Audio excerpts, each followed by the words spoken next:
what is the association with the NBA? How does that look like? What is your job there? Yeah, so I went to the NBA in 2016 at a time when the number of international players was really, moving upward. And since 2019, every MVP of the league has been internationally born, 4 years in a row. That's been the case. And so there was the launch of the NBA Academy program, which is setting up full-time academic and athletic institutions around the world. So they wanted somebody to help oversee the immigration in and out of Australia, Senegal, India, China, and then Mexico.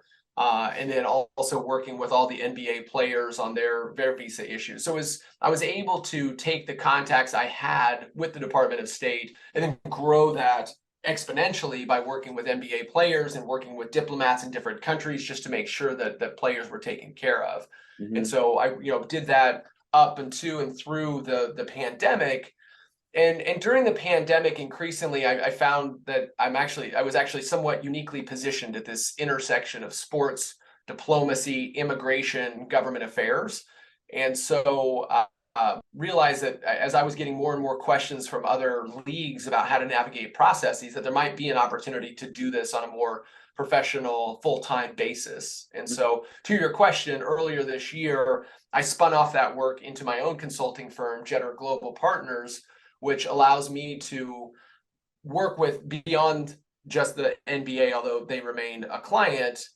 It allows me to work across sports to help facilitate, really to help strengthen relationships with the U.S. government. Because when I look back to when I started in the Foreign Service in 2009 to where we are today, I think some of those fundamental tools, like you talk about a toolkit, I think some of those tools of diplomacy, like those soft power tools like sports diplomacy, are not utilized as much as they used to. Yeah. And so I'm trying to remind how important these tools are, perhaps more than ever, given the current political environment, given the view of the United States and countries abroad. There's an opportunity, I think, to really use sports as a space to bring people together, and immigration plays a fundamental part of that. Yeah, Quito, Jetter is Jeter. Is there any particular reason named it that, or is just about global migration? Is that what was the reasoning or thought behind the name? We brainstormed some names, we workshopped some ideas. I like the idea of a jet. The jet kind of implies the movement, the flying. You got your visa, you're on your way. And then Jetter, also jete in French, going back to my time in West Africa, means to launch or to throw. And then just coincidentally, someone reached out to me recently because their son was named Jetter, Jeter, and she found out about the company and said, my son is named Jetter because it's Sanskrit for victorious.